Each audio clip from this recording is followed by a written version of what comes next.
अगर आपको साइंस में ज़रा सा भी इंटरेस्ट है तो आपको स्ट्रिंग थ्योरी के बारे में ज़रूर जानना चाहिए। कुछ साइंटिस्ट्स मानते हैं कि इसमें पूरे ब्रह्मांड का रहस्य छुपा हुआ है, जिस कारण इस थ्योरी को थ्योरी ऑफ एवरीथिंग भी कहा जाता है। यानी स्ट्रिंग थ्योरी के जरिए आप पूरे ब्रह्मांड के रहस्यों को जान सकते हैं। हमारे यूनिवर्स में हर चीज़ कैसे बनी है और कैसे काम करती है। स्ट्रिंग थ्योरी ही एकमात्र ऐसी साइंटिफिक थ्योरी है जो इस पूरी मिस्ट्री को एक्सप्लेन कर सकती है। लेकिन इस स्ट्रिंग थ्योरी को समझने से पहले आपको फिजिक्स का थोड़ा सा बैकग्राउंड समझना होगा। फिजिक्स यानी साइंस की वो फील्ड जो हमें बताए कि हमारे आसपास की दुनिया कैसे बनी है और कैसे काम करती है। न्यूटन और आइंस्टीन जैसे साइंटिस्ट्स ने इस टारगेट को अचीव करने में फिजिक्स की काफ़ी हेल्प की। किसी ने इलेक्ट्रिसिटी की खोज की तो किसी ने मैग्नेटिज्म की, किसी ने एटम्स की तो किसी ने एटम्स के अंदर मौजूद इलेक्ट्रॉन्स, प्रोटॉन्स और न्यूट्रॉन्स से भी छोटे छोटे सब एटॉमिक पार्टिकल्स की खोज की। हमने जाना कि नेचर के अलग अलग फिनोमेना कैसे काम करते हैं, लेकिन आज तक इंसान कोई ऐसी कंप्लीट थ्योरी नहीं डेवलप कर पाया था जो पूरे यूनिवर्स के फिजिक्स को एक्सप्लेन कर सके। सारी फिजिक्स कहीं ना कहीं इनकम्प्लीट थी। इसी बीच जन्म होता है स्ट्रिंग थ्योरी का।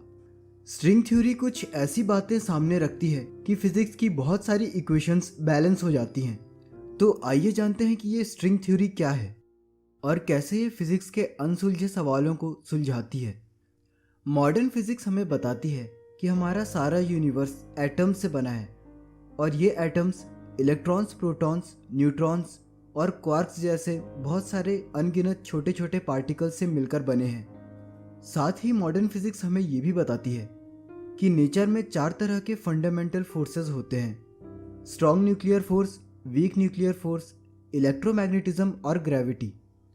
लेकिन मॉडर्न फिजिक्स की इस थ्योरी के साथ बहुत सारी प्रॉब्लम्स जुड़ी हुई हैं। पहला तो ये कि ग्रेविटी होने का क्या कारण है, मॉडर्न फिजिक्स इस चीज़ को एक्सप्लेन नहीं कर पाती।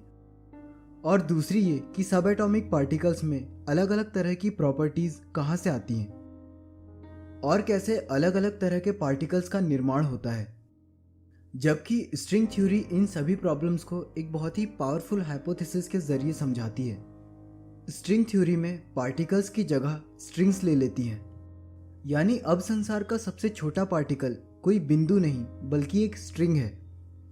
ऐसा इसलिए क्योंकि अगर संसार का सबसे छोटा पार्टिकल कोई डॉट है तो वो केवल मूव कर सकता है।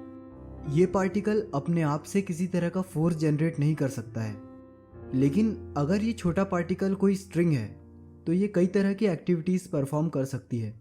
ये स्ट्रिंग वाइब्रेट हो सकती है, ऑसिलेट हो सकती है, जिससे नेचर में अलग अलग तरह के फोर्सेस जेनरेट हो सकते हैं। स्ट्रिंग थ्योरी में बताए जाने वाले स्ट्रिंग पार्टिकल्स का साइज एक एटम के मुकाबले इतना छोटा है जितना हमारे ऑब्जर्वेबल यूनिवर्स के पूरे साइज के कंपैरिजन में कोई पेड़।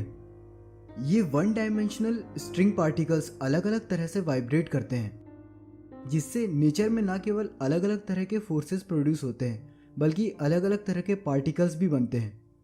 यूनिवर्स में एग्जिस्ट करने वाली हर तरह की एनर्जी, हर तरह की वेव्स और हर तरह के पार्टिकल्स इन स्ट्रिंग पार्टिकल्स के अलग अलग तरह से वाइब्रेट होने की वजह से ही एग्जिस्ट करते हैं। और इसी तरह किसी खास प्रकार से वाइब्रेट करने की वजह से ग्रेविटॉन पार्टिकल्स भी प्रोड्यूस हो सकते हैं। इन ग्रेविटॉन पार्टिकल्स को ही ग्रेविटी का कारण माना जाता है, जिसके एग्जिस्टेंस को मॉडर्न फिजिक्स प्रूव नहीं कर पा रहा है।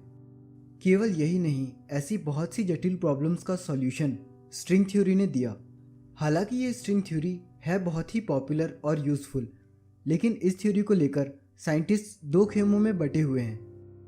कुछ साइंटिस्ट स्ट्रिंग थ्योरी को पूरी तरह से सपोर्ट करते हैं, जबकि कुछ इसे केवल टाइम वेस्ट मानते हैं।